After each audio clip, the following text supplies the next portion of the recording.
So let's kick it off. Thank you so much for joining. We really appreciate such a wide range of folks joining today's session. We have a really full agenda for you today for the 2 hours, but we promise to make the best use of your time. We know how valuable it is. So thank you so much for joining us.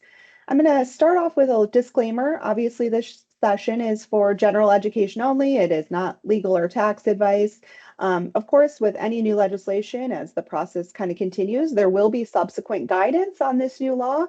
So things are kind of subject to be changed or tweaked as those additional releases come out of the IRS or the Treasury. So this is our best understanding at the moment. Of course, this is a new law. 14 days ago, this bill was signed into law. So, this is our current understanding. So there's a lot of fine print in there, but we encourage you to seek formal legal or tax advice where necessary. I have some amazing co-presenters that I have to thank off the top. Jason, Kristen, Joe, and Crystal are really the experts and the brains behind this operation. So thank you to them so much for their time and making sense of this bill. Like I said, 14 days later, we'll work through it with you guys and all of its intricacies. So thank you. And I will mention our emails are all linked here on this slide.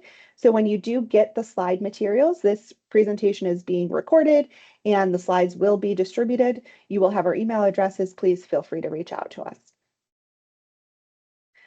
All right, let's kick it off. So here is our One Big Beautiful agenda for this morning. I will mention the One Big Beautiful Bill Act is the official name of this legislation. So when we say One Big Beautiful Bill, that is the law. That is what's signed into law on July 4th. We won't say that over and over again. That would take the full 2 hours in and of itself. So we'll probably just call it the new law, but that is the official name. So we're going to start off with a high-level overview of the law. Then we're going to kind of dive into the individual provisions and the business tax changes, and then some international updates as well. We'll cover credits and incentives, which is a big topic, and then touch on a few miscellaneous items that we think are important to mention as well. And we'll wrap up with key takeaways, and then we'll address all those Q&As that are coming through in the Q&A function of Teams. I mentioned that we're monitoring that, so we'll be sure to answer as many questions as possible at the end, and we'll do our best to leave time for that. Okay, so how did we get here? What is this new piece of tax legislation? So, the One Big Beautiful Bill Act was really fast-tracked through the congressional process. They used reconciliation, so they were able to move the bill through very quickly and pass it in the Senate with a simple majority, avoiding the filibuster. It is a robust piece of legislation. So we're covering all the things that we've kind of listed here under this first bullet point: tax policy, border security, immigration, defense, funding changes to SNAP and Medicaid, and much more. So today we're really going to focus in on the key tax provisions. So we're not going to go into detail on other items, Medicaid cuts, that sort of thing, but I will assure you, if you are attending today's session, hoping to get some of that information, we have our teams, our healthcare and our human services teams, working on subsequent trainings and materials on those topics as well. And I'm quite confident that there will be material in today's presentation that is impactful to you and your industry. I will mention on the last bullet point on this slide, we have, many provisions are structurally complex. Of course, that's always the case with new legislation. But the reason we kind of highlighted that in red is that fine print that I mentioned a couple of minutes ago, the caveats, the complexities, various dates of effectiveness, we've actually tried in today's presentation to highlight those provisions in red throughout the slides.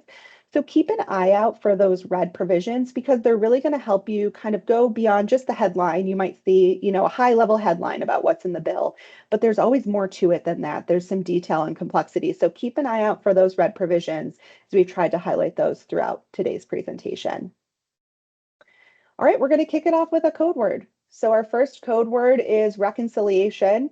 I apologize for giving a difficult to spell word at 9 a.m. for your code word, but go ahead and put reconciliation into that conferences IO feature and enter that code word number 1. There will be 8 total code words throughout the 2 hours, so make sure you get your CPE.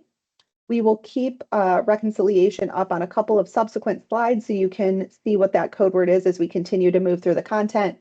Be sure you do enter it. All right, we're going to start with individual provision. So I am actually going to turn it over to Crystal, and she's going to kick us off with some of the key individual provisions in the law. Thanks, Crystal.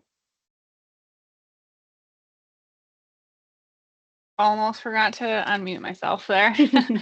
All right, we have a lot to cover, so I'm just going to dive right in here. So we're going to start with the individual tax rate extensions. So the 7 tax brackets that were established under TCJA were made permanent. So there's a top rate of 37% still, and then the bottom rate of 10% for low earners. This was set to expire at the end of 2025. So the brackets are going to continue to be 10, 12, 22, 24, 32, 35, and then the top bracket continued to be 37%. There will be inflation adjustments, but they will only be to the 10%, 12% in the beginning of the 22% tax bracket. If this did not get extended, and we went back to pre-TCJA rates, those rates would have been much higher. So we would have started with 10, 15, 25, 28, 33, 35, and then a top bracket of 39.6. So we would have seen a lot higher tax liabilities for most people, especially those middle class and top brackets. Next, this is just a chart of the 2025 tax brackets. So these would have been final and ending in 2025, so that 10% through 37%. But since it did get made permanent, you will continue to see these rates and these ranges for single, married filing joint, married filing separate, and head of household. They will just have inflation adjustments each year. All right, so this is brand new, not part of the TCJA, so it's a deduction for overtime pay. And this is going to be temporary, so this is only going to be from 2025 through 2028. It is above the line deduction for qualified overtime pay up to $12,500 and then $25,000 for married filing joint. So that 25,000 is in total. So even if one person only has the overtime, they will get up to 25,000. It's not per taxpayer and per spouse. This does phase out where modified adjusted gross income is over 150,000 and 300 for married filing joint. This is for both hourly and salary employees, provided certain criteria, and that criteria follows the FLSA, which is the Fair Labor Standards Act. And then I just want to clarify the deduction. So the deduction is only for the half part of the pay. So as an example, if you made $10 an hour, your overtime was $5, the total amount that you're getting is $15. The $5 is the only part that counts for the deduction. So that's the half. Just wanted to clarify that. And then this income is still subject to payroll taxes and then state and local income taxes as well. And this is a deduction, so it's not a direct exemption from withholding. So paychecks will look the same for 2025. You're going to really see that benefit when you get to the tax return and get the deduction. They're going to have to redesign the W-2. So this is going to be a daunting task for the IRS and payroll companies, especially for the IRS now that they have a much lower labor force. There is talks of updating the withholding tables later in 2025, but that's really not going to affect people's pay really, because we're already halfway through 2025, and this is for the entire year of 2025. So taxpayers this year are going to see higher refunds or pay less tax due to this deduction.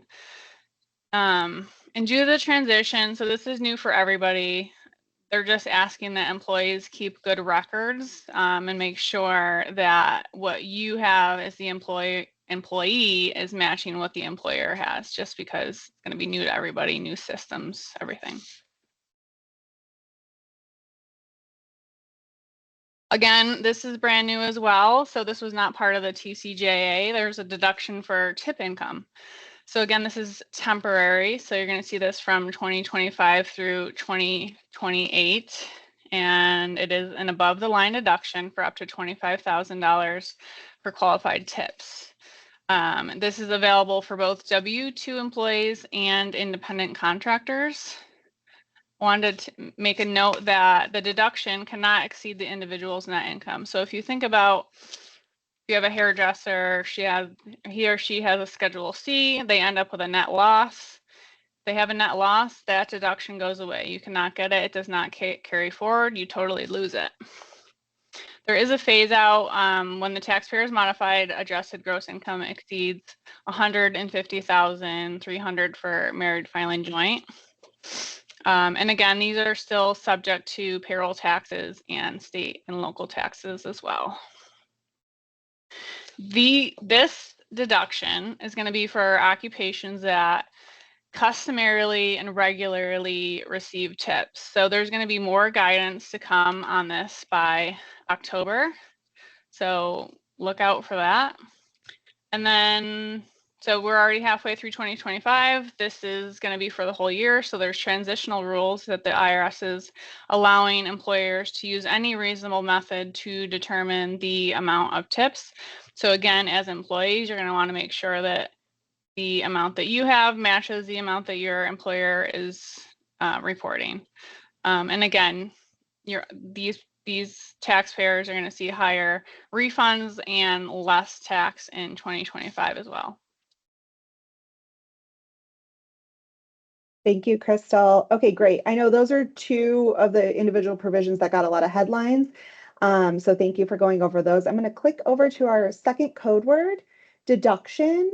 Go ahead and put that into Conferences.io if you are able to. I know some of you are having issues with the Conferences.io link. I really apologize for that.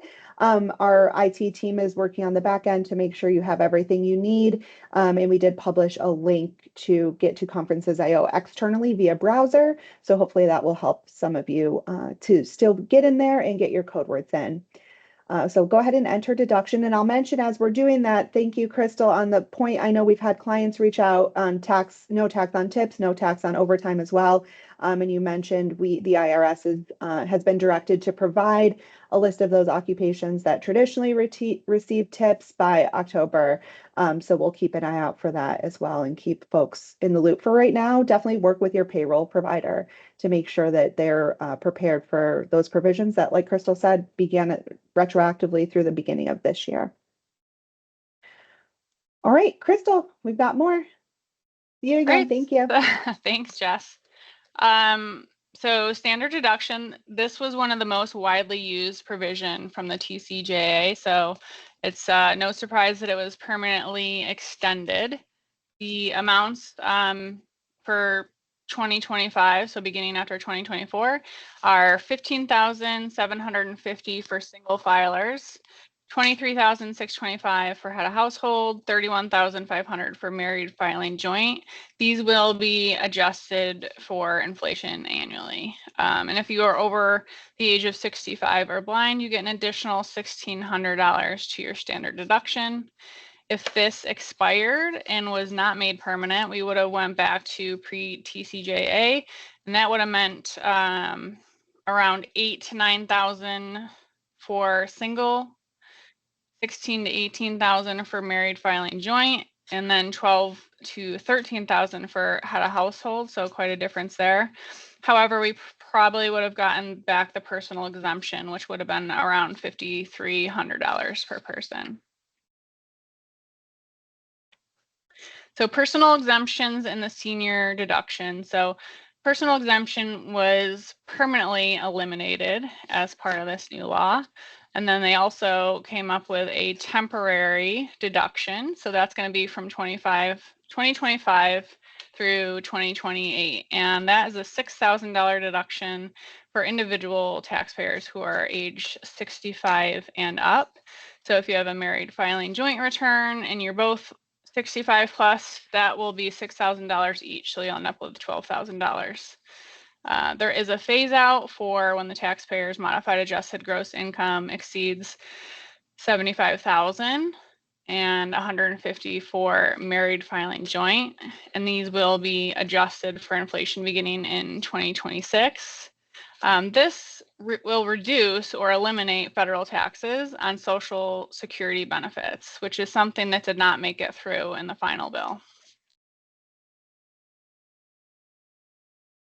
So individual alternative minimum tax. So this also got permanently extended, the higher current AMT exemption amount that was set to expire at the end of 2025. And what this does is it accelerates the exemption phase out to 50%. And that means that the exemption is reduced by 50% of the amount by which the AMT income exceeds the phase out threshold. So there's a formula for you to follow. And because SALT deductions are not allowed under AMT, this is going to increase AMT income for many taxpayers. So more taxpayers are going to be subject to AMT, especially in those high tax states, which is New York, California, and New Jersey. So this is going to be really important for tax planning, especially, in those high income tax brackets. All right, the overall limitation on itemized deductions. So during TCJA, they suspended the overall limitation on itemized deductions for the top tax bracket. That was that P's limitation. Instead of making this permanent, the new bill created a new overall limitation, and that's going to begin after 2025. And what that does is targets the 37% tax bracket, and it will reduce by 5.4% the lesser of the total itemized deductions or the amount of taxable income in excess of the 37% tax bracket threshold. So this reduces the value of deductions for high earners. Again, this is going to be an important tax planning consideration. So miscellaneous itemized deductions, the TCJA did suspend the deductibility of these miscellaneous itemized deductions, the ones that were subject to the 2% floor. So if you remember, those were items such as unreimbursed employee expenses, tax prep fees, investment advisory fees, union dues, etc. So the new bill, the new law made this suspension permanent for years after 2025. They did, however, make an exception. So there's a new category for deducting unreimbursed educator expenses as an itemized deduction. The definition of this is the same as the above the line deduction, but it includes a wider range of supplies and athletic equipment. And also, besides, it's not only for classroom educators now, coaches and sports administrators are included in that as well. So we'll have the itemized deduction that's new, and then we'll also continue to have the $300 above the line deduction for educators. So that was unchanged there. Moving on. So home mortgage interest expense. So the new law made the limitation permanent on home mortgage debt for loans of $750,000 and more, and $375,000 plus for single filers. So you are able to deduct your home mortgage interest if you have a mortgage up to $750,000. So up to that, you can deduct it. After that amount, it starts getting limited. And then mortgage insurance premiums continue to be deductible. So that's great for individuals who are paying PMI. And then the disallowance of home equity debt interest expense has been made permanent. So unless it's used to buy, improve, or expand the home. So you can't use a home equity loan to do a debt consolidation or pay for a vacation and deduct it. And this is effective for tax years beginning after 2025. Very popular topic of conversation. So, state and local tax cap. Temporarily, this is going to be increased. So, if you know, we've had that $10,000 deduction cap that now increases to 40,000 beginning in 2025. So that's 20,000 for married filing separately. This amount is going to continue to increase by 1% each year from 26 through 29. There is a phase down for this. So for modified adjusted gross income thresholds over for 2025 is 500,000. And then again, just like the limit above, it's going to increase 1% each year from 26 through 2029. And the way that is reduced, so for every dollar above the threshold, the SALT deduction is reduced by 30%. However, it cannot be reduced below $10,000. So no matter what, you will still get that $10,000 deduction. So this provides relief for taxpayers in high tax states, New York, California, New Jersey. The pass-through entity tax remains the same, no changes to that. So that's going to be really good for tax planning as well. Powerful tool for business owners to maximize those SALT deductions. Yeah, thank you, Crystal. I know that that last point on this slide, the PTET regimes, that was something that was in earlier versions of the bill. There were restrictions on the use of those as far as the SALT cap goes, that those restrictions did not make it into the final bill that was signed into law. So that was some good news for folks there. All right, we have our third code word, and I know we looks like we have a little bit better access into Conferences IO now, so that's great. So hopefully everyone is in there. If you're not, our team can assist. Go ahead and click into Conferences IO and enter temporary. That is our third code word. Also in the Q&A, we're getting some great questions coming through. Thank you so much. And our team is working through, and I know there's already some that have been answered, and we'll continue to answer those in the chat. And again, we'll try to address as many at the end as well, but we'll also address them in the chat. So hopefully everyone's questions get answered this morning. All right, I am going to turn it over to Joe to continue on with some additional individual provisions. Thanks, Joe. Hey, thank you, Jess, and good morning, everyone. We're going to stay on itemized deductions and now shift the focus to charitable contributions. And these changes are going to impact the vast majority of filers, whether or not they itemize their deductions. So let's start first with the non-itemizers. So you might recall from 2020 during the COVID pandemic, it was in the CARES Act that provided a temporary provision for folks to deduct up to $300 of charitable contributions that were made in cash and take that deduction above the line without having to itemize their deductions. That provision's been reinstated and made permanent under the new law, and the limitation's been increased to $1,000, $2,000 for joint filers, and again, these are deductions that are made in cash, so that's important to recognize. So for folks who are in low tax or no tax states and typically take the standard deduction, they now have a limited ability to get a dollar for dollar benefit deduction rather for their modest charitable contributions that they may happen to make. And this is effective for tax years beginning after December 31st, 2025. For itemizers, they're going to have a slightly different experience. They now have a new 0.5% of AGI floor to apply to their donations. So as an example, take somebody who has $100,000 of adjusted gross income. 0.5% of that amount is $500. So if I'm that $100,000 AGI person and I have $550 of charitable contributions, I subtract from that the $500 floor, and my net deduction for charitables is $50. You can carry forward that floor amount, but if and only if you exceed the ceiling of what's allowed for charitable contribution deductions in the current year. And in most cases, that's going to be 60% of adjusted gross income for most gifts that are made in cash.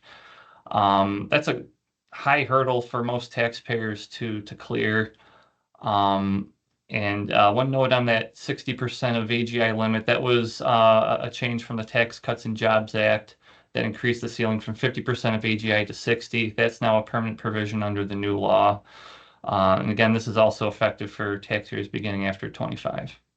So when we look at these couple of slides here, and I picked up on something that Crystal mentioned with the SALT cap. So we've kind of covered for folks who itemize, they're likely getting SALT deductions, mortgage interest, and charitable contributions. Those are usually the three main itemized deductions that people claim.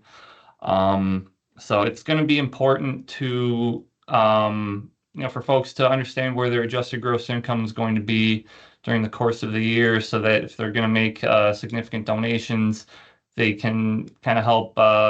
They can do a little more. There's a little more calculus to do in terms of what the dollar for dollar benefit of those donations will be for them. I think for folks who are single filers and live in high tax states such as New York, they're probably going to be itemizing their deductions on a more frequent basis annually.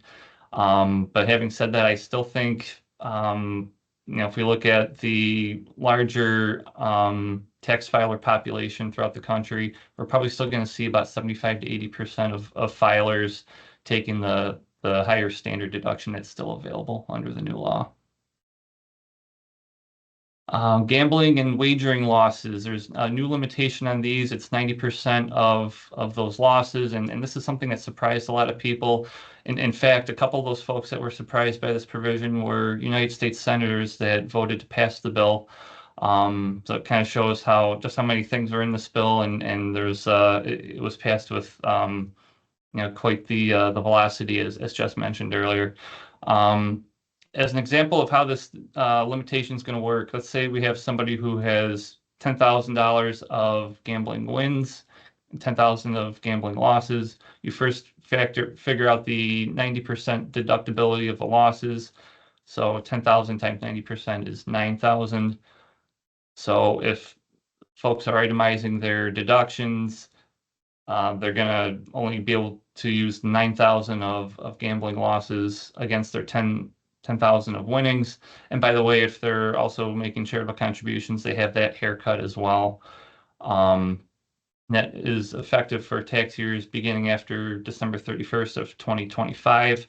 It's interesting to note that this provision and the haircut on charitable contributions for individuals, those were both not part of the bill that made it through the House of Representatives. So, like Jess mentioned earlier, the bill was passed through the process called budget reconciliation, which required the simple majority. But in doing so, they had to keep an eye on the provisions that had an impact on the federal budget over a 10-year period. So with all the tax cuts and provisions that we're going to continue to talk about during our time together, it feels like these sort of tweaks were made to get the bill to meet a certain budgetary level in order to clear the Senate and be able to be passed in the form that it was. This provision was made permanent. This is employers that are assisting their employees with payments of student loans and education expenses. First $5,250 is excluded from the employee's income, continues to be deductible by employers.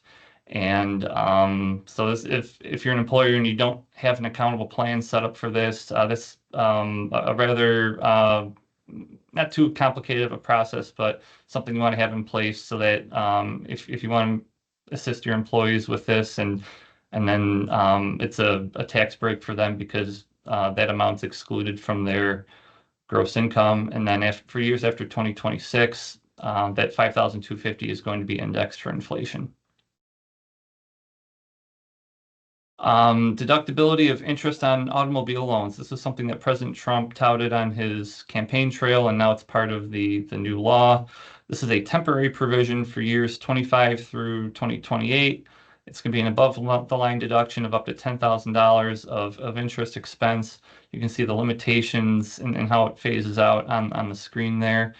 This is only going to apply to individuals. Businesses will not be able to take advantage of this provision. So, for things like fleet vehicles and things of that nature, um, that's not going to apply.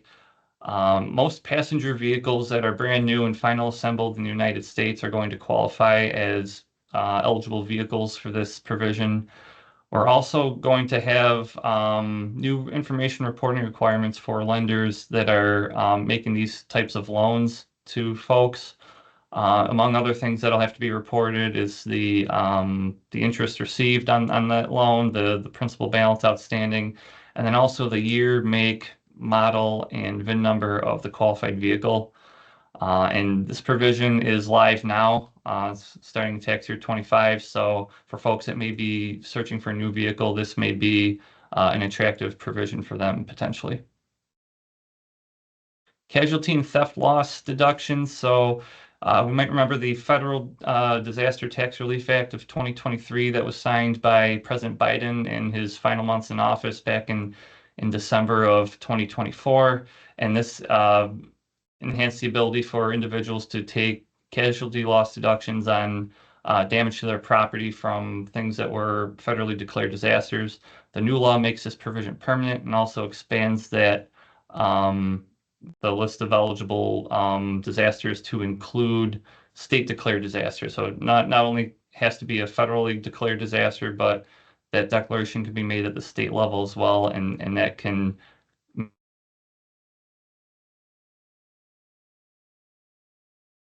out of any insurance proceeds received, of course. On the estate and gift side, our estates and trust team and our high net worth individuals have been watching this provision pretty closely over the past couple of years. We now have a permanent increase to the federal lifetime exemption amount. It's increased to $15 million for decedents dying and gifts made after December 31st of this year. And for married couples that have a deceased spouse where portability is elected for their unused lifetime exemption amount, there's potentially $30 million worth of exemption to utilize. So this provides some certainty in the estate planning world. But as we've kind of seen over the past couple decades or so, the law is permanent until it changes. So if we have a change in administration in the next 4 years, unclear as to what's going to happen then. But for now, we have some certainty as to what the exemption is going to be. If there are no changes to this provision by the end of 2025, we would have reverted back to the pre-2018 levels of lifetime exemption as indexed. And that would have been somewhere around $7.2, $7.3 million or so, give or take. And then going forward, that 15 million is going to be indexed for inflation. Quick note on some tax favored savings accounts. So 529 plans, we now have a longer list of expenses that are going to qualify, particularly for elementary and secondary schooling and expenses, like materials, books, supplies, etc. We also have some certain post-secondary credentialing expenses that now qualify. So that could be, for example, being that we're accountants here, the CPA exam, testing and materials, study materials, etc. But it also applies to the trades as well. So there's just a much longer list of provisions that you can make use of 529 funds for. And for years beginning after December 31st of 25, the annual limit for elementary, secondary expenses is going to increase from $10,000 to $20,000. And just a word of caution when you're utilizing the 529 funds, just be mindful of what state your 529 plan is organized in and what the rules are for your home state with respect to what's allowed or disallowed for qualified expenses, so that there's no surprises when it comes to tax filing time. And then ABLE accounts, these are our tax favored accounts for families with disabled children and other individuals. The contribution limitation's been extended on a permanent basis, and now we also have the permanent ability to roll over 529 plan contributions into the ABLE accounts. So some certainty and some flexibility added in that area.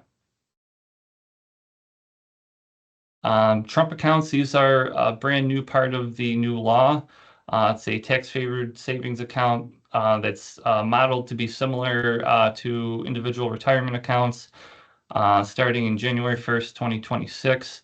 These can be opened for the benefit of children under 18 years of age. They have to have a Social Security number in order to have a Trump account.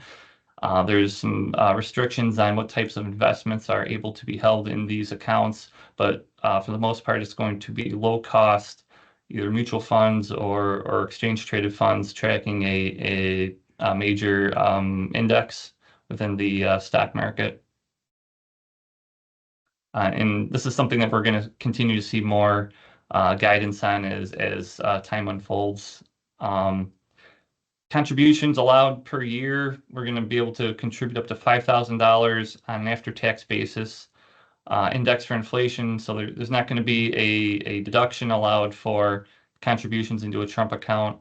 One feature that separates this from the IRA account a little bit is the ability to direct up to $2,500 from an employer's W-2 wages to their child's Trump accounts, and the employer would get the $2,500 deduction. The employee parent would not have to recognize that $2,500 into their income. And then qualifying children that are born from December 31st of 24 to and before January 1st of 29, they're going to receive a one-time deposit from the federal government of $1,000 as seed capital into their Trump account, and that 1,000 will not count toward the 5,000 annual limitation. With respect to withdrawals, generally there's not going to be withdrawals allowed until the child reaches 18 years of age. There's some very limited circumstances in where those funds could be pulled out. When the child is between age 18 and age 59 and a half, that's where we're going to see the IRA rules kick in for distributions that might be allowed that would be exempt from the 10% early withdrawal penalty, but otherwise you'd have to navigate the 10%. And then when the withdrawals are eventually taken, the basis is going to come out first. So those after-tax contributions come out first, and those will not be subject to tax. But then any earnings and employer contributions that are made into that account will be subject to taxable income treatment. Thank you, Joe. Yeah, I think it's a great point, especially with new provisions like the Trump accounts. I know Crystal went over some new provisions, the deductions on auto. We are anticipating subsequent guidance. Legislation doesn't cover everything. Really, the rules and regulations, the FAQs, the notices, we'll wait on all of that to illuminate some of the details around those new provisions. So here is our fourth code word, permanent. Please go ahead and enter that into Conferences.io. If you are looking for CPE for the session, I will reiterate our three other code words. The first was reconciliation. The second was deduction. The third was temporary. And now the fourth is permanent.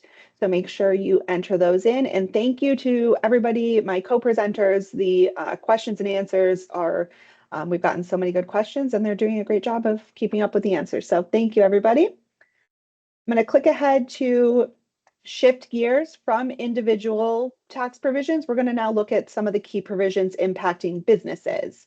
So you'll get to hear from me first. I'm going to go over bonus depreciation. So this is definitely a hot topic, something that got a lot of headlines as the bill was moving through the process.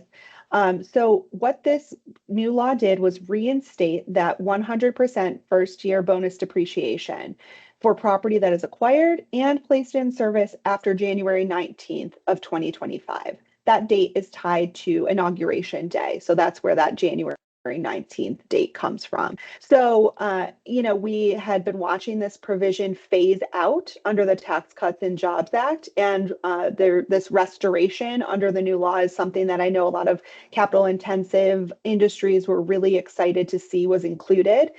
Importantly, if property is acquired on or before that January 19th, 2025 date, it is still going to be subject to those Tax Cuts and Jobs Act phase down rates.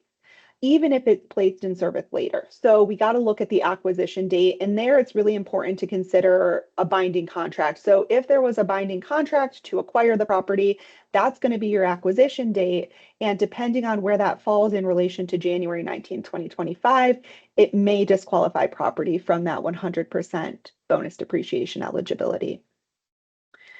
So overall, this is a really important provision for growth. They've also, I know with some of the other provisions we've talked about today, kind of a transitional rule for the first year. That's also in place here.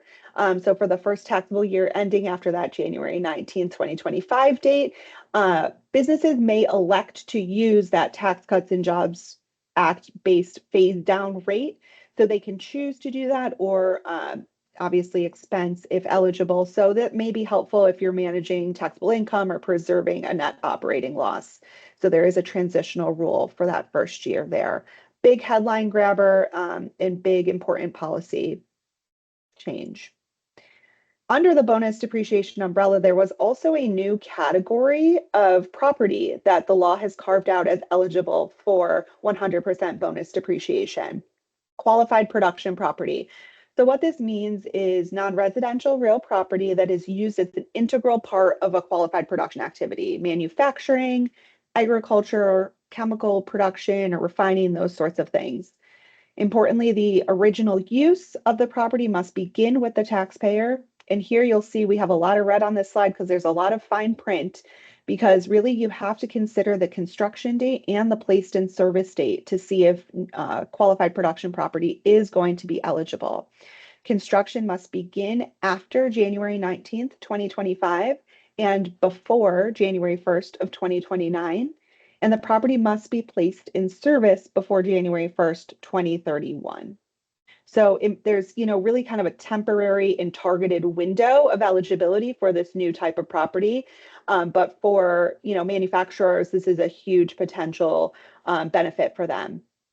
It does exclude portions of the property that are unrelated to the qualified production activity. So, the administrative offices, parking, sales and research offices, those sorts of things that are not actually an integral part of the manufacturing itself, those will be excluded from that 100% bonus depreciation. And lastly, there is the potential for recapture here, even where there is eligible property. If it ceases to be eligible, then within 10 years of the placed in service date, then there may be potential recapture for that bonus depreciation that has been utilized. So certainly something to consider for this new category. And in the same vein, we wanted to mention that Section 179 expensing was increased under the new law. So the expensing limit went from 2.5 million, it went from 1.2 million to 2.5 million for property placed in service beginning in 2025 and onward. So that essentially doubles that previous Section 179 limit and offers an immediate expensing benefit to a broader range of businesses. The phase out threshold for this provision was also increased from 2.5 million up to 4 million. And then thereafter, it'll phase out dollar for dollar up till it's fully phased out at 6.5 million. And those amounts, both the limit and the phase out, will be adjusted for inflation for subsequent years beginning after this year.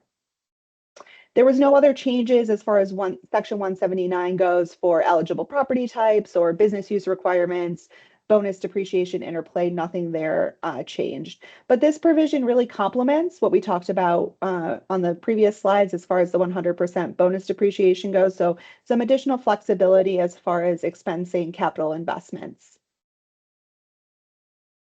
All right, great. And then another kind of one of these big business provisions that we saw a lot of advocacy around that was included in the final bill was starting in 2025, there is a restoration of the EBITDA-based calculation for adjusted taxable income under Section 163J. So this is going to allow businesses to add back depreciation, amortization, and depletion and increase that amount of deductible interest expense under this provision.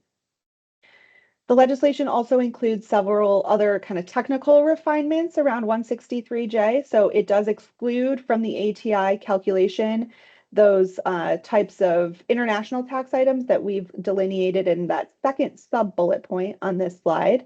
So those are excluded from the ATI calculation.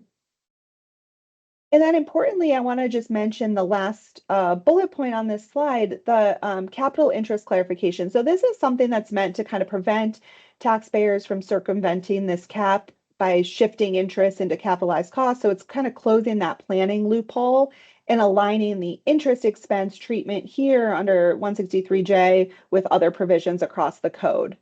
So another really important change in this calculation for 163J and allowing businesses to expense more interest. So I am going to turn it over to Kristen now. And Kristen, feel free to chime in on anything I just went over with those business provisions as well. I know those are some big ones that I just touched on.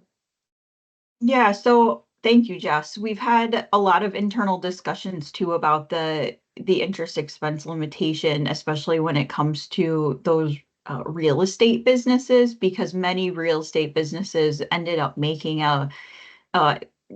as of right now, a revocable election to be treated as a real property trader business, which was a special way that they were able to avoid falling under the 163J. And so now there's some talk about, well, now that their adjusted taxable income threshold for calculating 163J is going to be higher, that they can now add back the depreciation and the amortization. Is there going to maybe hopefully be guidance to either revoke that election or file something to reverse it, or will they have to explore other ways of finding a way to revoke? So definitely a hot topic, and stay tuned for more info there for sure. So now we're going to talk about research and development expenses, which are, I think, at least for me, was one of the very most closely watched sections of the bill, because ever since the requirement to capitalize research expenses went into effect for 2022, many of my clients have been saying, when is this going to go away? And there was always sort of talk, rumblings that, yeah, Congress will repeal it and make it retroactive. And it took a number of years, as you can see, for something to happen here. So the interesting thing to note here, right, is the headline is R&D fully deductible, back to the way it was. And that is not quite the case. So the timing is really key here. It permanently allows immediate expensing after December 31st, 2024 tax years. So we at our firm have a lot of clients who extended 2024, saying, okay, I'm going to wait, hope that there's congressional action, hope there's a new law, and that we'll be able to expense in 24. That's not the case here. So the law of the land right now is you still have to capitalize in 24. On the next slide, we're going to talk about a special provision for small business. But if you're not one of those small businesses, your choices really are to just let your research and experimental expenses continue to amortize down over that schedule that they're already set up on, or there's an election available where you can do an acceleration and take the deduction into either the 25 tax year fully, or 25 and 26. You could take it over 2 tax years. So I like this because it allows you to do some planning and modeling of the cash flow impact, maybe the interplay with your R&D credit. And the other key thing I want to note here is that foreign research is separated out now into a separate bucket, and that is still required to be capitalized.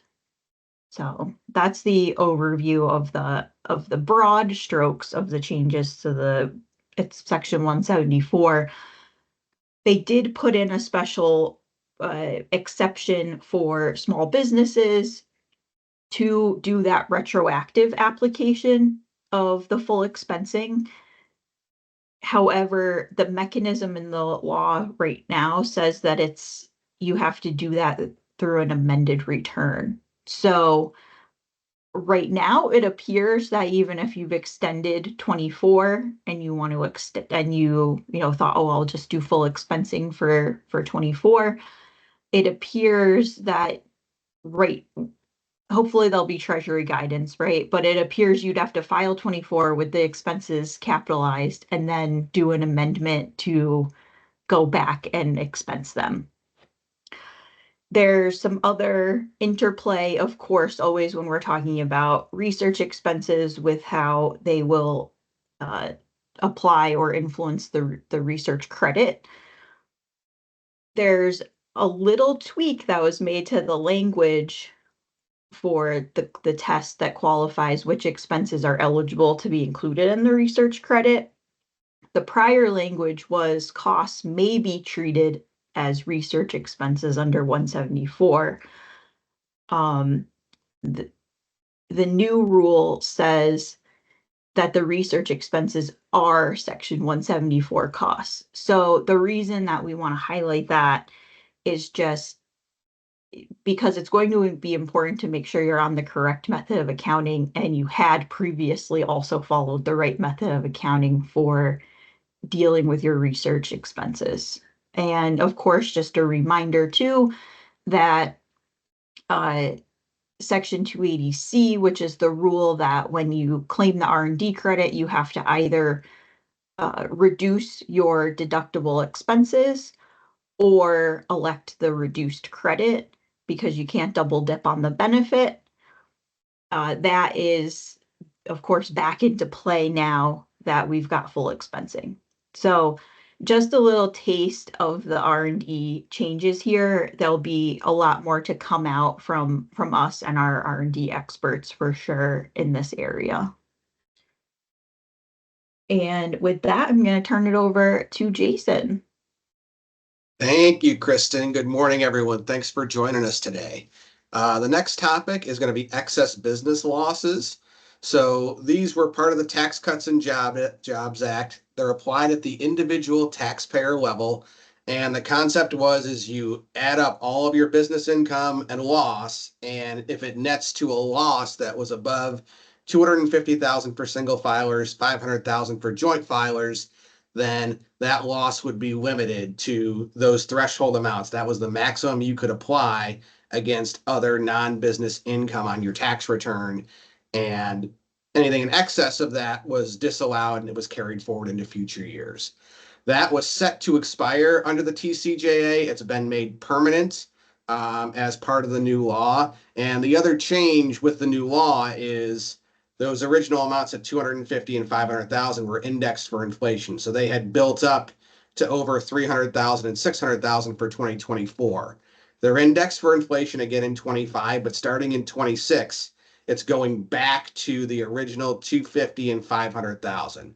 It's going to be then indexed for inflation after that, but we are going to go backwards in 26 on these limitations on the excess business losses.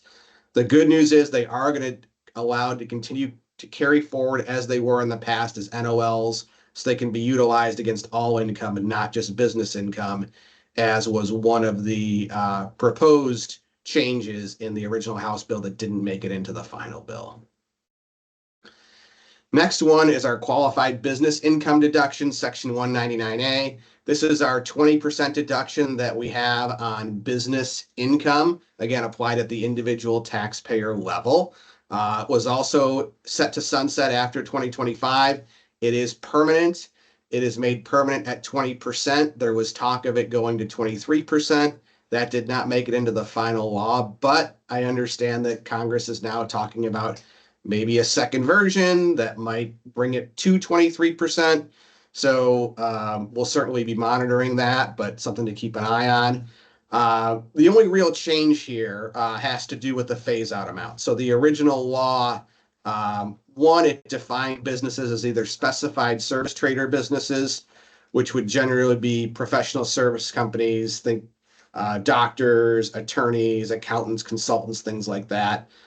So you're either an SSTB or a non-SSTB. And if you're an SSTB and you're within these threshold amounts, your QBI deduction will start to phase out. And if you're above the highest threshold, you get no QBI deduction. And if you're a non-SSTB and you're within those threshold amounts, your deduction may be limited by either the W-2 wages that your business pays out or the amount of depreciable property you have invested. So the change is that under the old rules, the upper and lower thresholds were $50,000 apart for single filers, $100,000 apart for married filing joint. Under the new rules, they're $75,000 and $150,000 apart. So the next slide shows what the limitations were in 2025. And so for 2026, we're going to see those 2025 numbers indexed for inflation again, and then the upper band will be 75 and 150,000 above the lowest band. So the biggest impact here will be, I think, SSTBs that just happen to fall in that range where they're, nearing that upper limit. This will allow those folks to hopefully get a larger QBI deduction and maybe a bit of a planning opportunity too to try to get your income down underneath those thresholds if you're close. Next one, corporate charitable contribution deduction. So this is for just C Corps, partnerships, S Corps, LLCs. They all follow the individual charitable contribution rules that Joe mentioned earlier. But the C Corp rules are kind of the same concept where they've now put in this 1% floor or kind of a hurdle to go along with the existing 10% ceiling. So to do an example here, for a corporation that has $5 million in taxable income, 1% is 50,000, 500,000 is 10%. So if this company has 50,000 or less of charitable contributions, there's no deduction and those contributions do not carry forward. They're permanently lost. If you're between 50 and 500,000, then your deduction is going to be whatever your actual contributions are minus the 50,000 for the 1% floor, right? So that's going to be your deduction. And then the other 50,000 for the floor, again, it doesn't carry forward. It's lost forever. The only way you get a carry forward is if your contributions are greater than 10%. So if this company had contributions over 500,000, their deduction is going to be 450. It's going to be the 500,000 cap minus the 1% floor. So that gets you to 9%. And in this case, and only this case, anything that you can't deduct can carry forward for up to 5 years. So a bit of a planning point here. I would encourage companies that have charitable contributions to really take a close look and think about whether it truly is a charitable contribution or whether it's potentially advertising or sponsorships. Thinking about, sponsoring an event, sponsoring a golf tournament, sponsoring the Little League team, anything like that where you're getting, some form of advertising or promotion out of it could potentially be classified as advertising expense, which would steer clear of all of these charitable contribution limitations. So something to be mindful of there. Next one is really just a compliance and reporting change. So it deals with 1099s.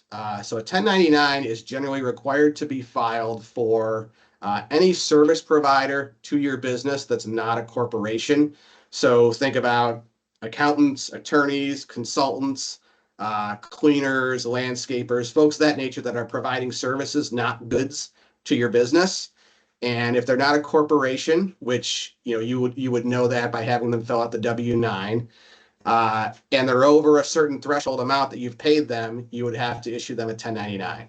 That threshold amount was $600. It's increasing to $2,000. So it should reduce the amount of 1099s that companies are going to have to file starting in 2026, and that is indexed for inflation as well. The other change is to the 1099Ks. So 1099K is required to be provided from a third-party payment processor. So think about like PayPal, Venmo, Square, companies like that will issue you a 1099K if you have over 200 transactions and over $20,000. That was the rule prior to the American Rescue Plan Act. The Rescue Plan Act instituted lower thresholds, so those were going down, but the new law brings back the old law and the old threshold of 200 transactions, $20,000. That is effective immediately, so that rule will be in place for 2025.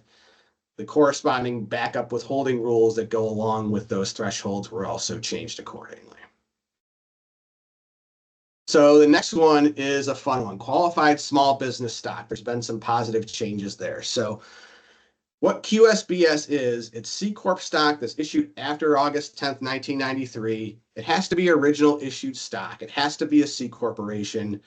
There's certain other qualifications that you've got to meet to be able to get the benefit, but the benefit is huge. So upon sale or liquidation of the stock, it doesn't have to be necessarily a stock sale. It can be redemption of the stock. You can exclude a portion of the gain from federal tax, potentially 100% in a lot of cases, up to $10 million or 10 times the basis. Additionally, most states conform and allow for you to get the exclusion for state purposes as well, including the 4 states that Bondio has offices in. So it's potentially a huge tax benefit, something that you really want to be mindful of. And the changes to the tax rules make it even more lucrative, even easier to obtain for companies. So the next slide, we'll talk about some of the changes that were made. So under the old rules, you had to hold the stock for at least 5 years. If you held it for less than 5 years, you would get no benefit. Now it's phased in. So if you hold it for 3, you get 50% exclusion. Hold it for 4, you get 75%. If you hold it for 5, you still get the 100% gain exclusion. So it makes it easier to obtain these benefits if you've got a shorter holding period. The limitation on the gain has increased. So now instead of 10 million as the minimum, it's 15 million that you can get, right? 15 million or 10 times the aggregated basis of the stock. You get the greater of those things, so more lucrative. Gross asset ceiling increased from 50 million to 75 million. So what that means is prior to the tax cuts or prior to the new law being instated, if you were over 50 million in assets, you couldn't issue QSBS.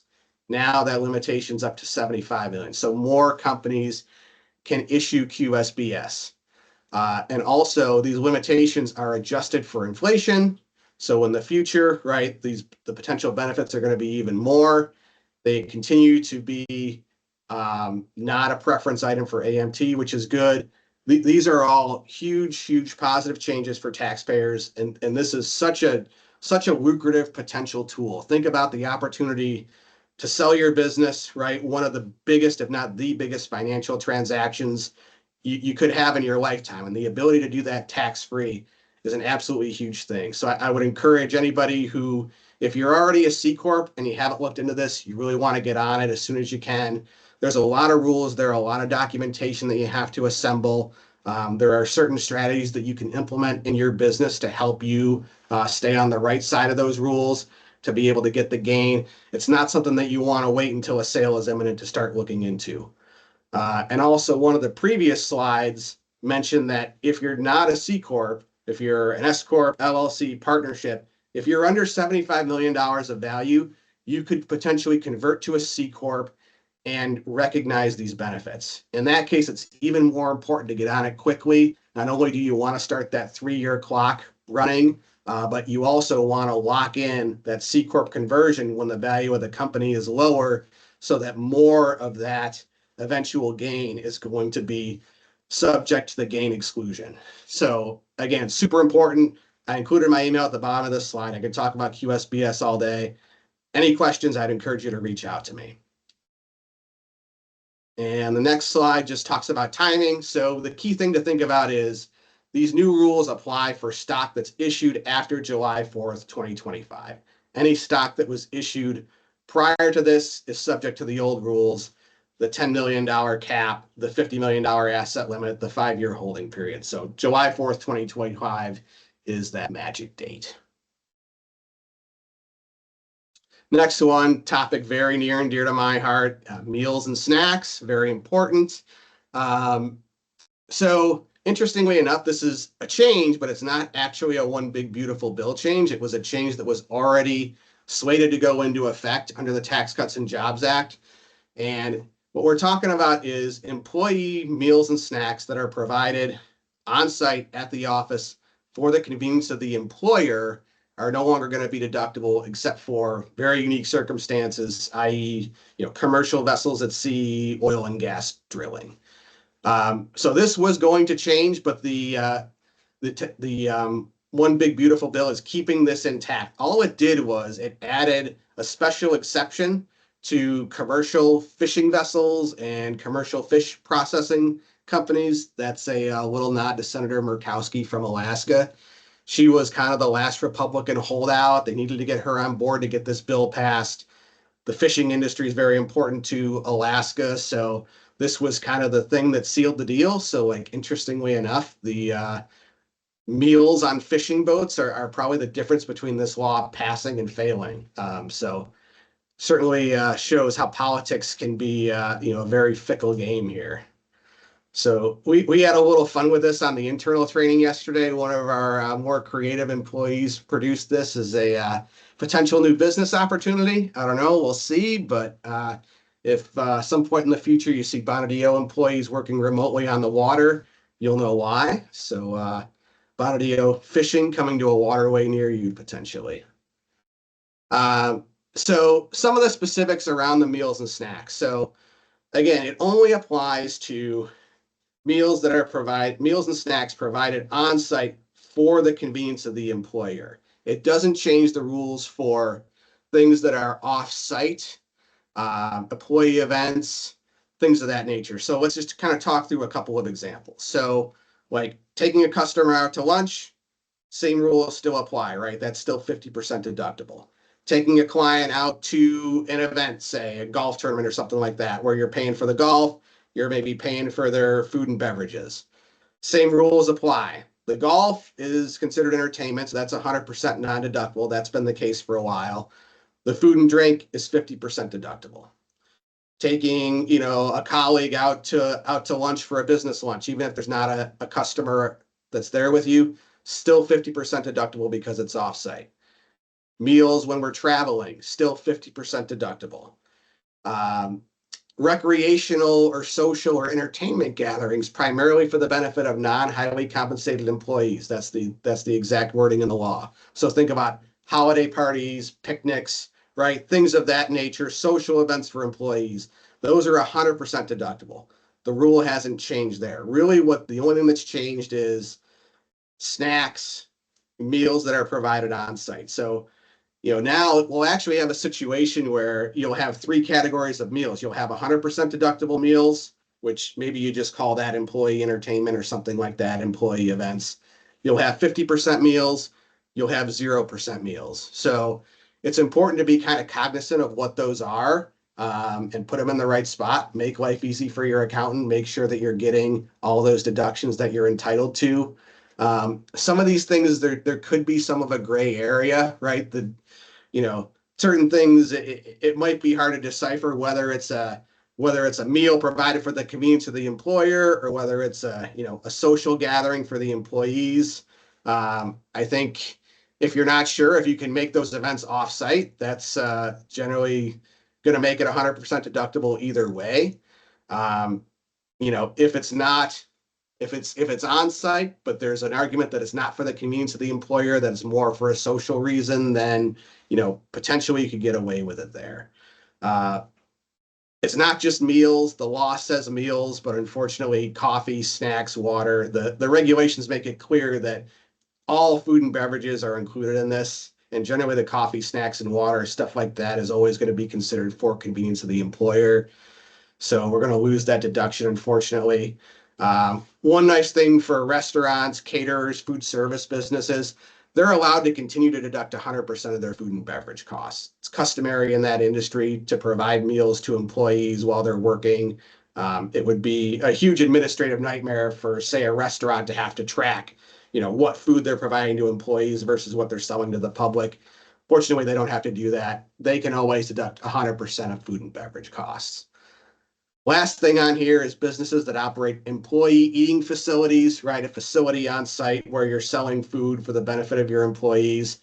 If you have one of those, just check out these rules, talk to your accountant about them. Technically, the cost of operating these facilities are non-deductible, but there's a couple of exceptions that apply. And I think most companies that have these eating facilities will already fall into one of those two exceptions, or if not, they could do so with a little bit of planning. So something you want to be mindful of so that you can keep taking those deductions. Thank you, And with that, Jason. I know you could go on about snacks and meals all day. We know, Jason. I We're gonna could. Is it send you. snack time yet? Please. We're gonna send you off to the fishing boat soon. Thank you so much. Great detail on that. So I'm going to click ahead to our code word number 5, complex.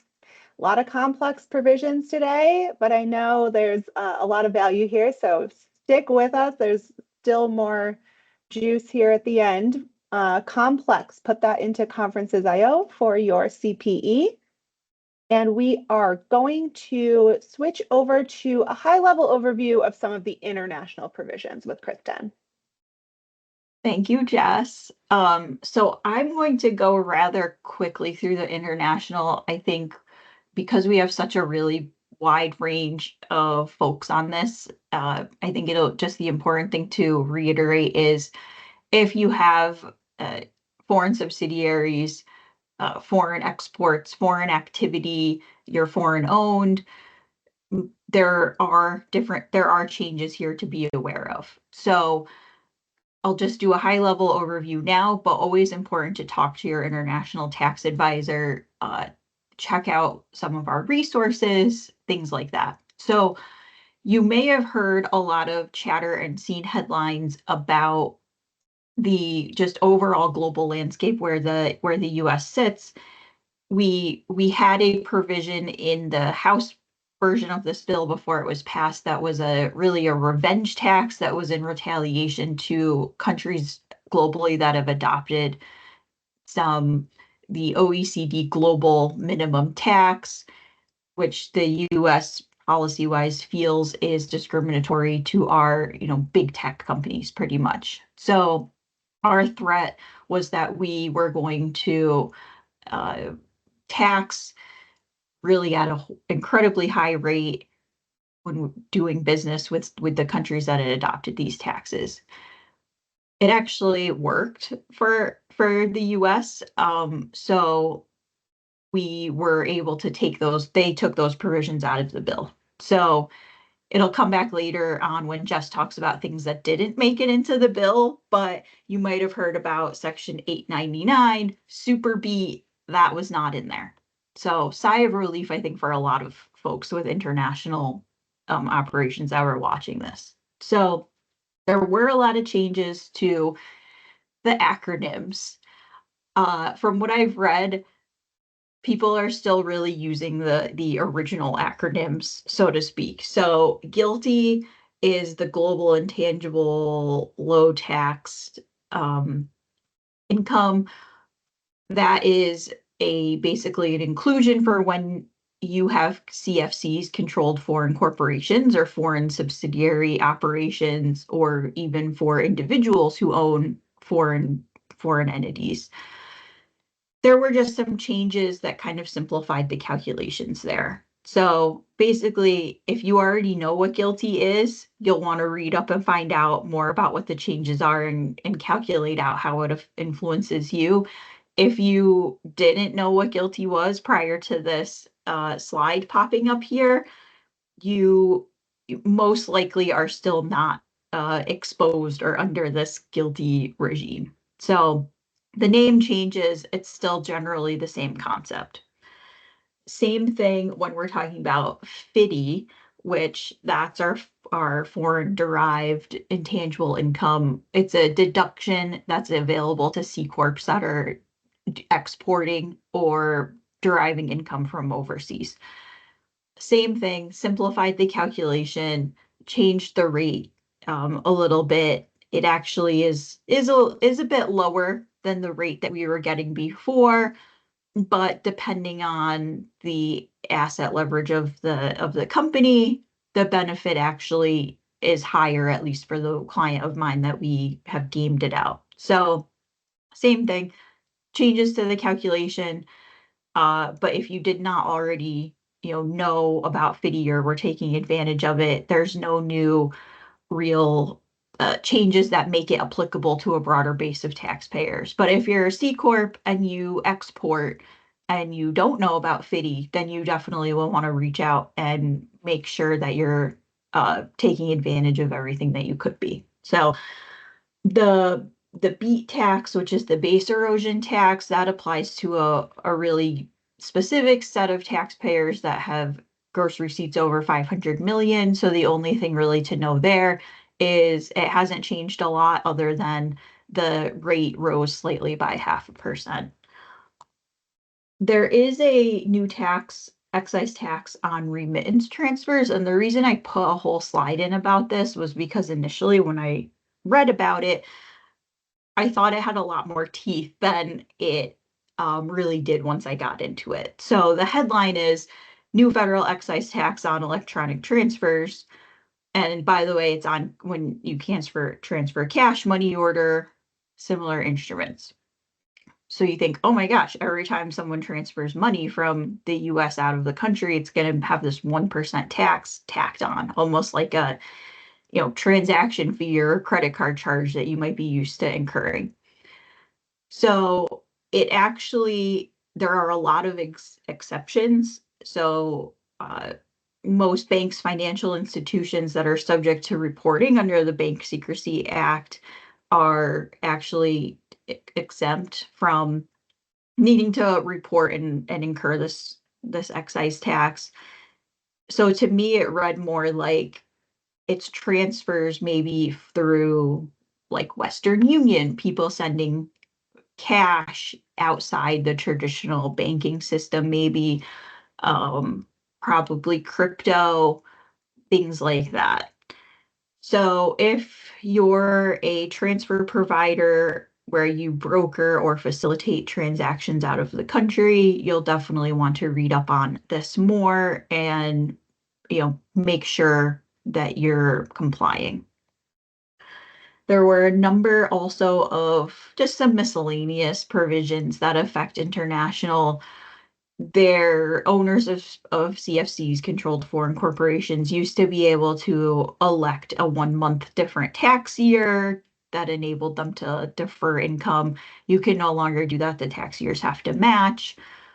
There's a change to how the foreign tax credit is calculated if you're selling inventory that you produce in the US overseas.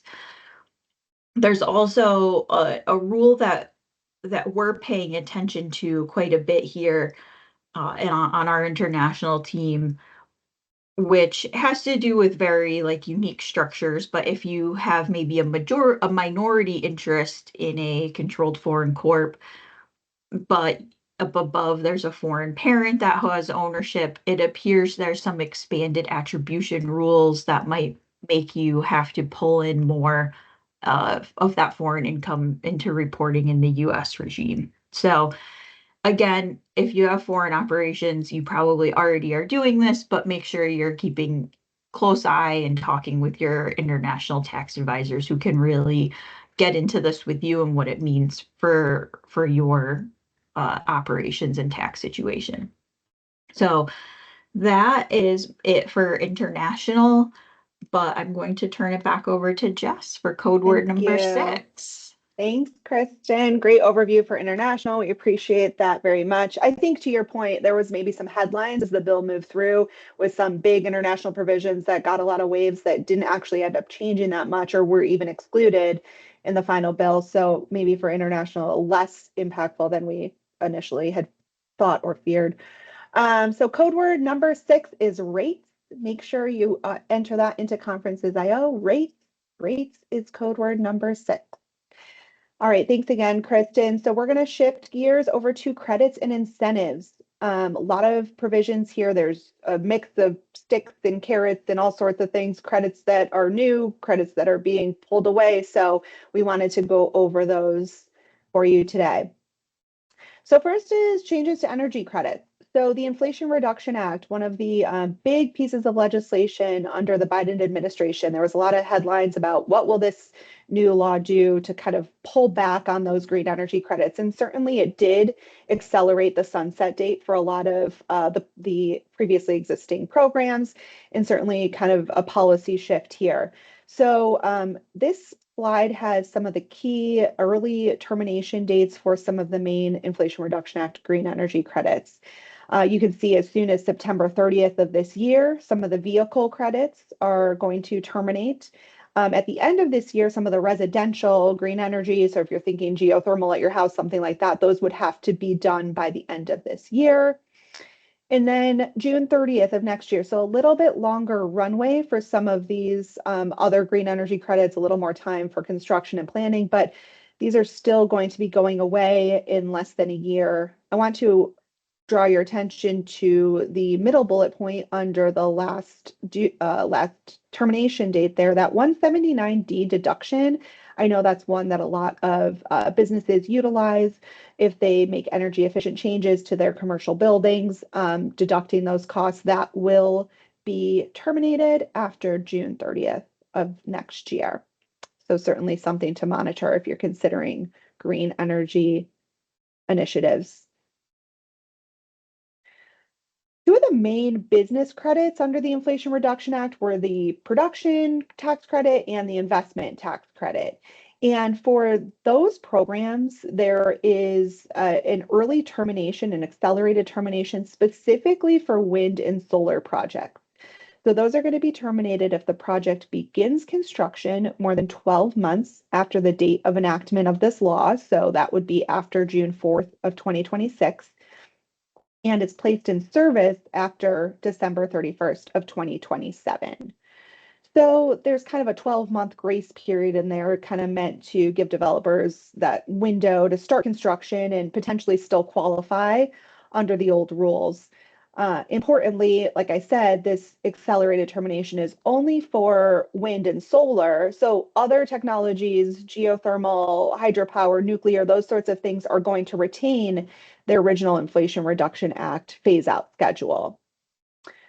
I also want to mention that there are foreign entity restriction expansions here. So any facilities that begin construction after December 31st of 2025 and receive material assistance from a prohibited foreign entity will no longer receive those credits. So that is kind of an important piece. And we've actually seen the Treasury Department has been directed to give us guidance on kind of that foreign entity restriction.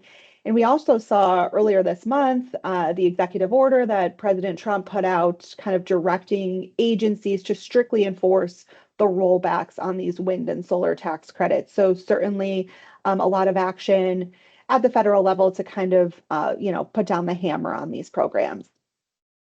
And the last bullet point on this slide, clean energy, the clean energy projection 45B credit that was also repealed for facilities beginning construction after December 31st, 2027. So again, a little bit of an early termination there. One more slide on kind of changes to Inflation Reduction Act and green energy credits. There was originally a proposed phase out for 45U, the nuclear energy credit. That was rejected, but there is now a hard sunset date for that program at the end of 2031. That's 1 year earlier than it was previously. And then, like I mentioned, this is kind of just to reiterate the PTC and the ITC on our last slide, nuclear facilities are going to retain access to those for longer. So, I mean, this is kind of a strategic pivot. Essentially, there's a bunch of green energy credits that were curtailed as far as wind and solar goes, but nuclear, semiconductor, those are kind of prioritized to continue or expand support. Some of that goes to kind of what Jason mentioned earlier. There's political factors at play for which members of Congress watch provisions to extend based on their constituents. So that's what we're seeing kind of play out with the green energy programs as well. And there was actually a few programs that were extended or expanded upon. So Clean fuel production credit, 45Z, that one was actually extended for 2 additional years. It was set to go through 2027. Now that's 2029. And then additionally, the semiconductor manufacturing credits, 45X, 45D, those credits were actually increased under the new law from 25% up to 35%. So a little bit of an expanded support for, like I said, those other clean energy sources. Great. Okay. We wanted to talk about ERC, the employee retention tax credit that was introduced under the CARES Act when we were dealing with the COVID pandemic.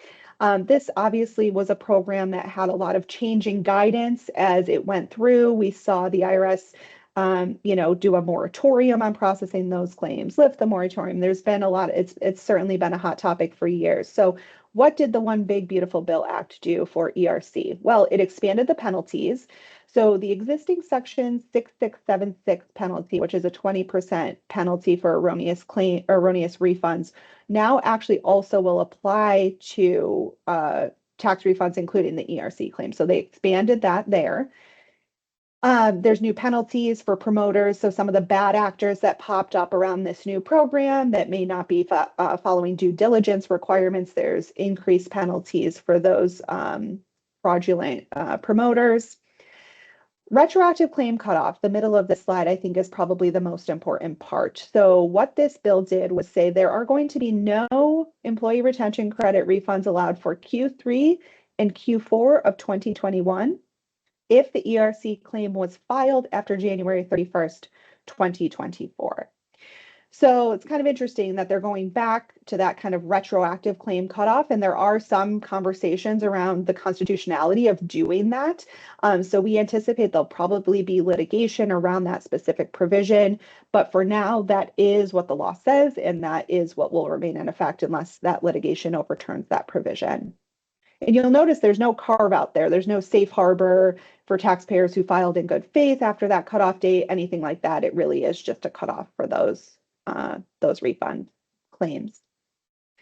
And then the extended statute of limitations. So the ERC audit statute of limitations is now bumped up to 6 years for all claims, and that's retroactively applicable. It replaces that 3-year or 5-year statute of limitations, and that clock is going to start from the later of the date of the original payroll return or when the ERC claim was filed. So certainly a little bit of increased scrutiny around ERC claims in the law. Okay, great. And a new tax credit for contributions made to scholarship granting organizations. So this is an interesting one. If an individual makes a cash donation to an organization that grants scholarships for elementary or secondary education, those expenses, you will now get a credit matching the donation up to a cap of $1,700 per taxpayer per year. It is important to note that that credit will be reduced by any amount that would be allowed, that is taken as a state credit on a state return. So there's no kind of double dip at the state and federal level for that donation to be offset. But it is a great provision if you are making those types of donations to scholarship granting organizations. And that is going to be effective for tax years beginning after December 31st, 2026. So we've still got a little bit of time on that one. Some of the tax credits and incentives that we saw around children and dependents, I know the child tax credit is one that made a lot of headlines as well. What are they going to do there? It kind of gets politicized a bit, but there was a modest bump up. It was $2,000. It's up to $2,200, but it was made permanent. So that's an important provision there. Additionally, the refundable portion of that was also made permanent and indexed for inflation starting in 2025. Dependent Care Assistance Program. You can see the amount of the benefit there, up to $7,500, can now be excluded from taxable W-2 wages for contributing to those dependent care FSAs. And then the child and dependent care tax credit, that's going to be the credit between 20 and 50% of eligible dependent care expenses. And you can see for those last two tax credits that I mentioned on this slide, those changes are going to go into effect beginning after December 31st of 2025. For this last credit on this slide, the child independent care tax credit, we included here for reference just a phase out schedule. There is an AGI based phase out for that credit. I won't go into detail about what this slide says, but you can see there the phase out based on AGI. We wanted to include that for reference for the child independent care tax credit. And there is a employer provided child care tax credit that is increased in the law. So that used to be 25%. It's up to 40% for an employer that's providing qualified child care facilities and resources and expenditures there, up to 500,000. There is a boost for small businesses that are providing this type of child care service. And that increases the credit up to 50%, up to a maximum of 600,000. And this is all effective for tax years beginning after December 31st of this year. So that's paid to the employer who is providing those benefits to their employees around childcare. This is an extension to a Tax Cuts and Jobs Act program, the paid family and medical leave credit. So that credit is made permanent.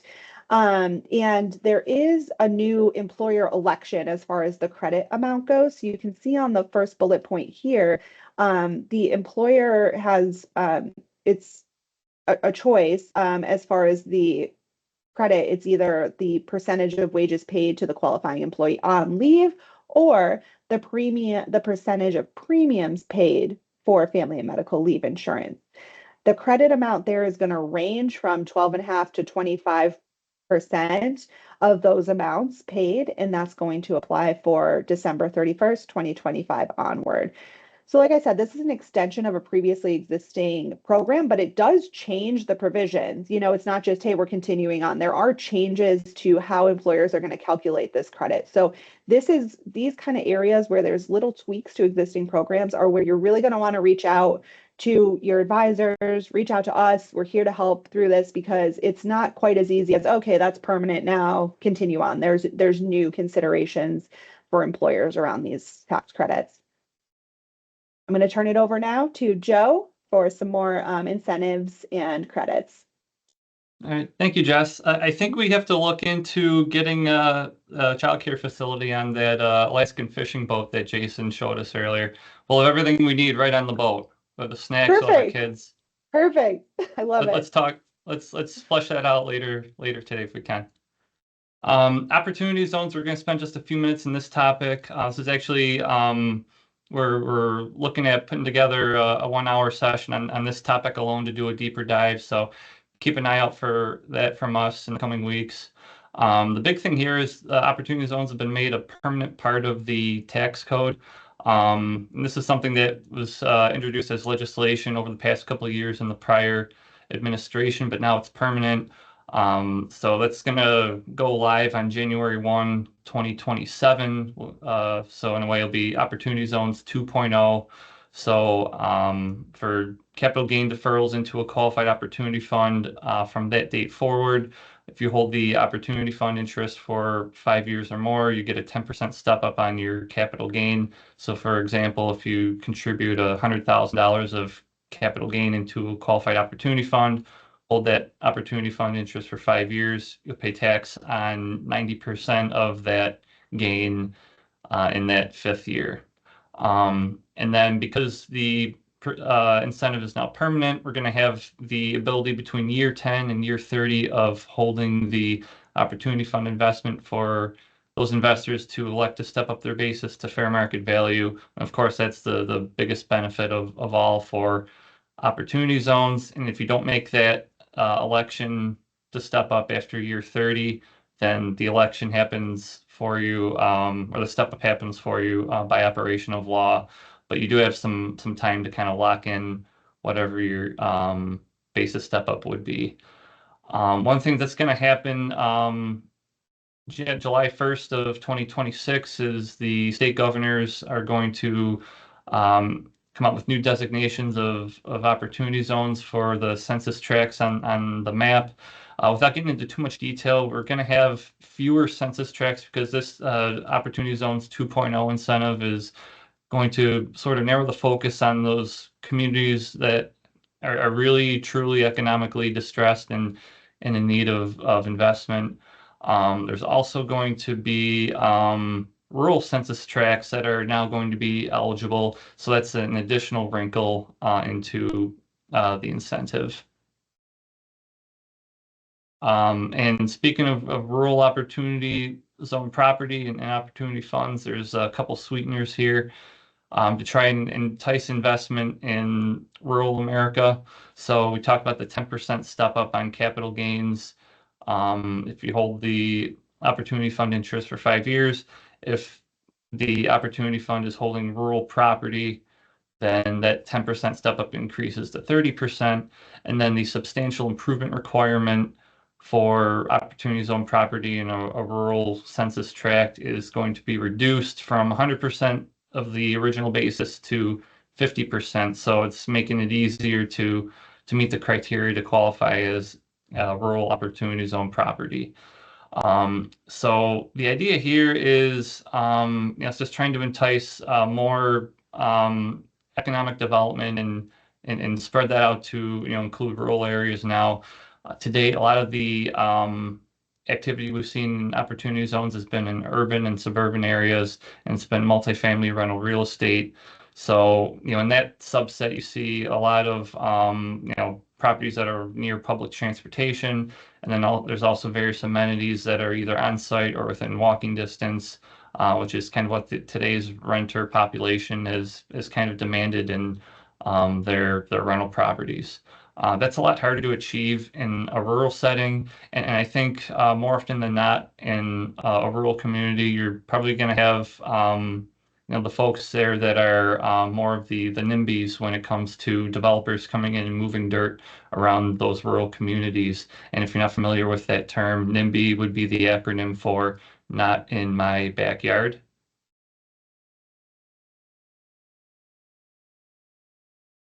And then, so investments that are made in opportunity zones prior to January 1st, 2027 are going to follow the current rules as they are today. So if you've made an investment in an opportunity zone it's designated as an opportunity zone under the map we're using currently, and then in the new map or a future map, that census tract is not designated as an eligible zone. That's okay as long as you made that investment when that property was qualified as such. And then with respect to capital gains and making the investment into a qualified opportunity fund, 2026 is going to be kind of an interesting year in that respect because under the current law for opportunity zones, any capital gains that are deferred into a qualified opportunity fund have to be recognized into income by December 31st, 2026. So if you have a 2026 capital gain or even a 26 capital gain that you put into a qualified opportunity fund in 2026, you're not going to achieve that deferral. But if there's a way to deploy that capital gain into a qualified opportunity fund in, let's say, calendar year 2027, you could then achieve that deferral. So it kind of creates a little bit of a dark zone, if you will, with respect to qualified opportunity zone investments. But we say that as only being sort of a temporary measure or circumstance rather, and something that's not really going to take effect until next year. So this is still very much a planning opportunity for folks who may be recognizing some significant capital gains over time. We're now going to have new reporting requirements for qualified opportunity funds and opportunity zone businesses. These were originally built into the text of the Tax Cuts and Jobs Act, but were stripped out at the last minute. And a lot of folks thought that as the One Big Beautiful Bill Act was moving through Congress, that the Senate would have stripped these out under the procedural rule known as the Byrd Rule in terms of navigating the budget reconciliation process. But these rules are now in place, and this is something that proponents of the Opportunity Zone incentive have been asking for, because this is going to measure the impact that this incentive is having in communities across America in terms of dollars that are being invested in communities that need that economic investment, how many rental units are being created, how many jobs, those sort of things. And it's all information that project sponsors, fund managers, developers, et cetera, should have at their fingertips. So it's not designed to be this requirement that's supposed to create tons of additional time and effort to comply with.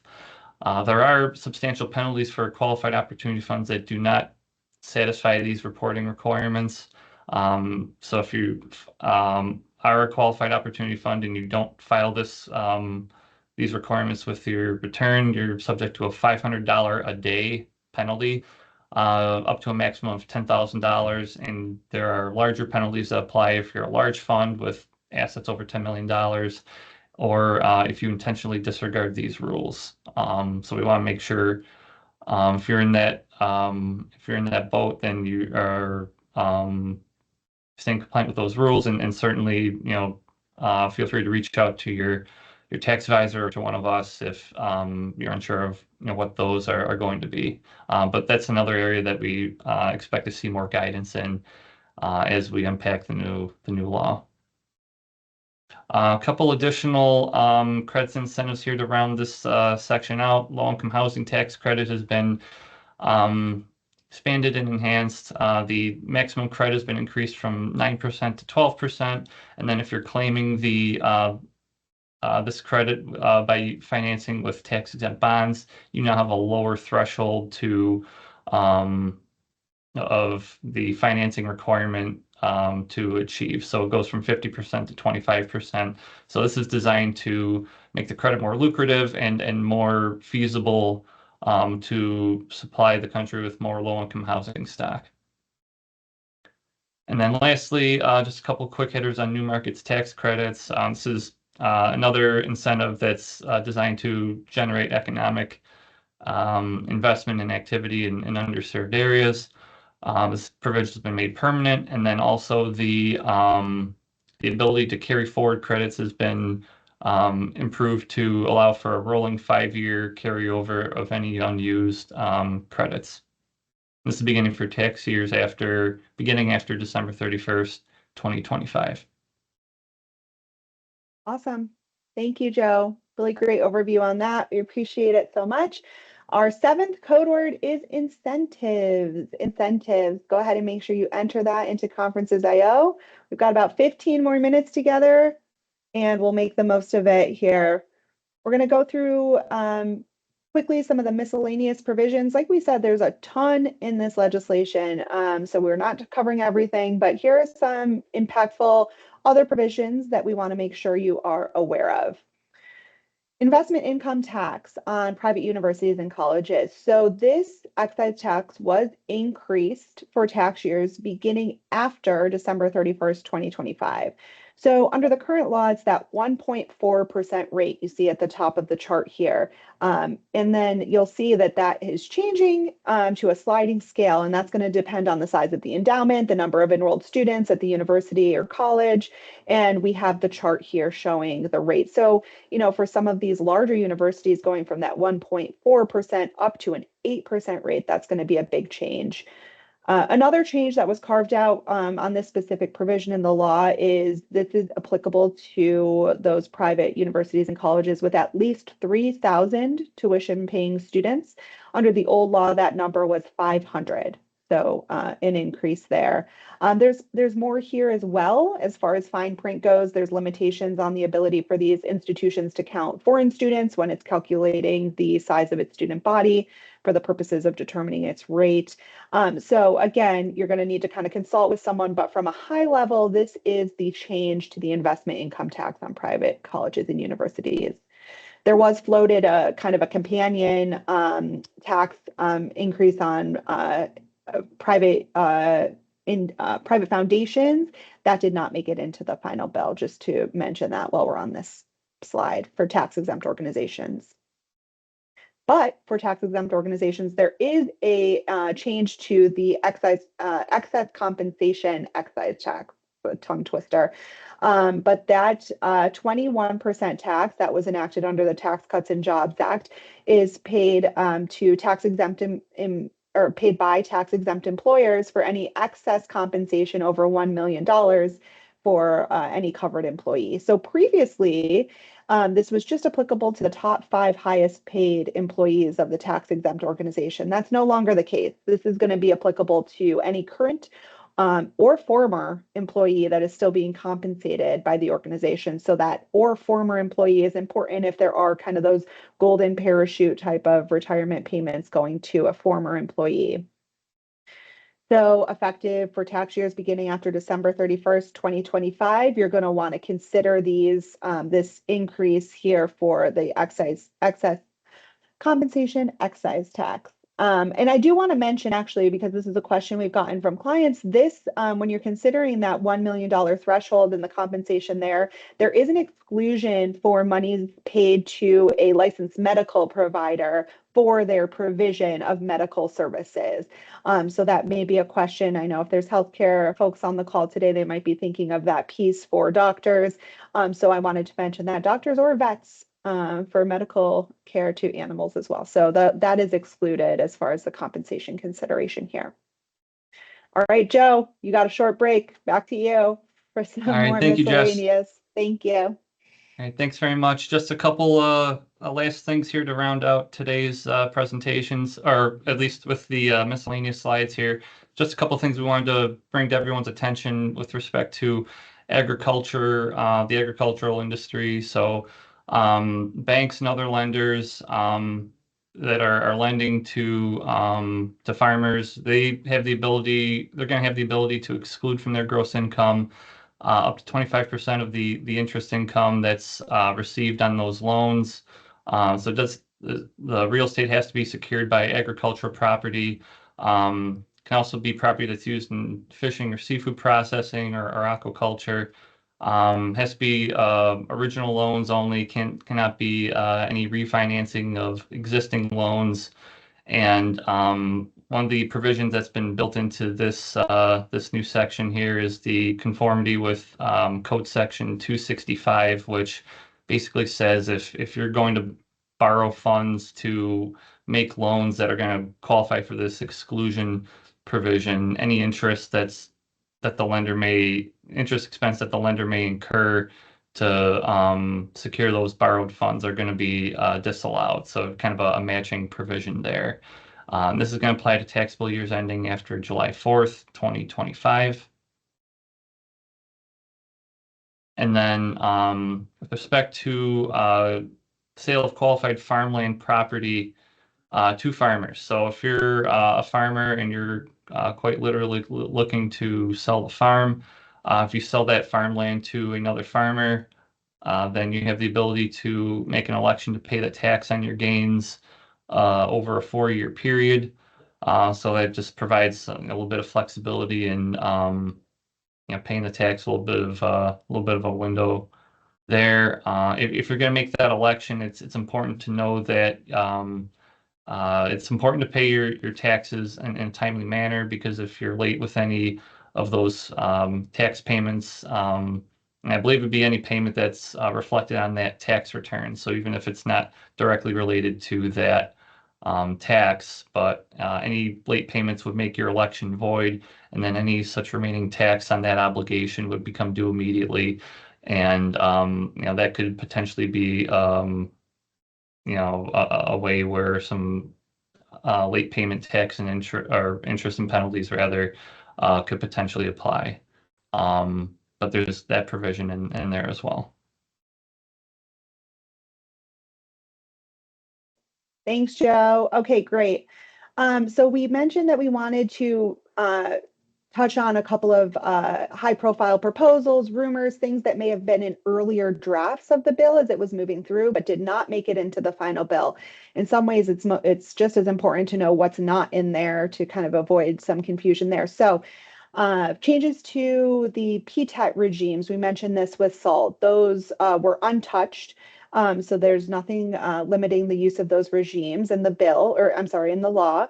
No changes to the taxation of carried interest. So that current long-term capital gains treatment, that's going to remain intact. Decreasing the corporate tax rate, that was tossed around as a potential that was not done in this law, so that 21% rate remains unchanged. Inflation Reduction Act credit transferability. I know that was included in a previous version of the bill when it was on the House side. That was not included. So those green energy credits do remain transferable as they have been under the Inflation Reduction Act until they are phased out, as we talked about earlier. No changes to corporate SALT deduction limitations. There's no increase to the stock buyback excise tax. That 1% rate is unchanged. Kristen mentioned Section 899, tons of headlines around that provision as the bill moved through, but that discriminatory tax, that surcharge on foreign entities with discriminatory tax regimes was excluded. And UBI for tax exempt organizations. In earlier versions of the bill, there were some changes to how UBI or unrelated business income would be calculated for those tax exempt organizations. There was no changes there in the final version of the legislation. I am going to click to our final code word. It is finale. Finale is code word number 8. So make sure you enter that into Conferences.io. And we are going to shift over to some key takeaways. I'm going to get Kristen here to help us with kind of what's next. What do we do from here? Thanks, Kristen. All right, thank you, Jess. So like Jess said at the beginning, the law is 14 days old since having been signed. And also kind of just to add to that, the actual final text was the Senate version, which only really came out about a week before it was signed. So still a short runway here that we're dealing with, but if any of you remember back to the Tax Cuts and Jobs Act in 2017, we had a much shorter runway there because it was passed the last week of December and a lot of the provisions went into effect right in January. So we do have a little bit of time to do some more digesting, wait for guidance from the IRS, which is good that the IRS has a little more time because they're facing big staffing cuts. As we all know, they've lost probably 20% to a third of staffing, I would say. So it'll be interesting to see how they handle the implementation, if they're able to do some maybe streamlined procedures and things, especially when you talk about like the R&D, right? That's a change in method of accounting. Are they going to have people filing a lot of 3115 method change forms, things like that? So definitely just stay tuned for more guidance. Jess can talk about, there's been some chatter out there that maybe we'll see a second bill this year. I don't know, Jess, what do you think about that? We could do this all again, guys. That'll be great. No, it is entirely possible. They are able to do another reconciliation bill. Certainly, they're able to do another reconciliation bill when the new fiscal year starts on October 1st. And so there's certainly going to be additional legislation as far as technical corrections. We anticipate there'll be a bill there. But a more broad omnibus or mini bus, quote unquote, mini bus bill may be put through via reconciliation. It's an arduous process. Joe mentioned the scoring with the Byrd rule and kind of all of the procedures that this kind of legislation needs to go through. But it is possible. So we will be keeping an eye on if that happens on the Hill and how that impacts this existing bill. Yeah, so, and then other things, of course, you'll be modeling out the specific impacts and tax effects to you and your organizations, thinking about timing and how much to pay for your quarterly estimates, especially when you're looking at things that, like R&D, maybe you're well overpaid now for 2024, you've been paying in estimates for 25 like you've been having to capitalize, but now you can short your Q3 and Q4. Definitely consult with your advisors. You could start modeling, planning out if you're a C Corp for effects on your tax provisioning and deferred taxes, of course. And then on a complete other side, we have to see what the states are going to do, right? So the states are going to need time to respond to these. I read just yesterday that the Multi-State Tax Commission is going to start polling states. So hopefully we'll see some surveys soon of how states are planning to respond. But overall, these decreases in federal taxable income that are resulting from the federal bill are going to really hit the states and cause them to lose revenue too, because they all really use federal taxable income as their starting point. So those states have to decide which provisions they're going to conform to, maybe decouple. Some may automatically be conforming to the federal rules because they have rolling conformity, which means they attach or adopt immediately to whatever the federal rules are. Others have locked in their rules, linking it to a certain date of the federal tax code. All of this is just to say that state tax is a whole other ball game, very complex. So you'll want to get your SALT professionals involved. And we will definitely have more guidance coming out too as we see how the states start to react to this. Just a little map here for you of states and their adoption of how they link back to the federal tax code and the dates there. So I think that is pretty much it as far as our key takeaways. I'll turn it back over to Jess for some final comments, and then we have 2 or 3 minutes for Q&A. So get those into the chat, of course. Thank you, Kristen. Yeah, great summary there. Certainly keep an eye on the state level. I want to thank my co-presenters because I feel like most of the questions, if not all, that have come through in our Q&A portal have been answered. Just want to kind of recap if there's anything additional here. I see a question on payroll for overtime, just reiterating that is the premium portion of the earnings. That's correct, Crystal. That would be eligible for that deduction. Only the half of time and a half, if you will. Yeah, that's correct. Perfect. I know that's an impactful one as well as the tips. I see a question about no tax on Social Security. That specific provision is not in this bill. I know Crystal talked about the senior deduction being kind of a substitute for a no tax on Social Security. There is interplay there for older retired folks, but no tax on Social Security is not a provision that is actually in the final law here. Do you guys see anything else to address in the Q&A, or should we wrap up? Anybody else on my co-presenters? Any final Q&A to address? Hopefully we got them all. Hopefully you guys feel like your questions were all answered, but if not, please reach out to us. Our email addresses are available. You will be getting a recording of this presentation and the slides, and we are here to help.